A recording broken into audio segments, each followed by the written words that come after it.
د افغانستان پخوانی ولسمشر ډاکټر صاحب محمد اشرف غني د طالبانو دفاع وزیر مولوي محمد یعقوب مجاهد باندې غږ وکړ که غواړئ له نړۍ سره سیال شئ نو خپل هیواد مو د اقتصادي وضعیت څخه وژغورئ. د افغانستان پخوانی ولسمشر ډاکټر صاحب محمد اشرف غني چې اوس مهال په عربي اماراتو کې میشت دی له طالبانو دفاع وزیر څخه وغوښتل چې هیواد مو له اقتصادي وضعیت څخه وژغورئ. ویلې چې هیواد هغه وخت اقتصادي وضعیت څخه ژغورل کیږي چې هر کله مونږ خپل ګمرکاتي عاید او زیربناوې کنټرول کړو.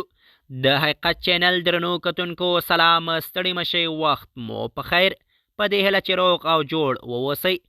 د افغانستان پخوانی ولسمشر ډاکټر صاحب محمد اشرف غني د طالبانو حکومت په دفاع وزیر باندې غږ وکړ چې خپل هیواد مو له اقتصادي وضعیت څخه وژغورئ.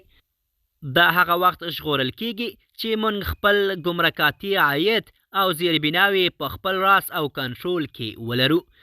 ډاکټر صاحب محمد اشرف غني وویل که غواړئ له نړۍ سره سیال شئ نو افغانستان له اقتصادي وضعیت څخه وباسئ.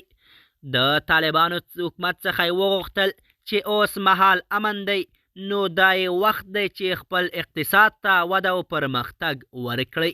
همدارنګه د انجونو ښوونځیو په اړه یې هم وویل د انجونو ښوونځي پرانیزئ تر څو نړیوال مو په رسمیت وپیژني.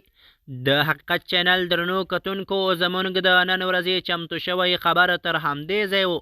تر بیا مو په الله سپارم.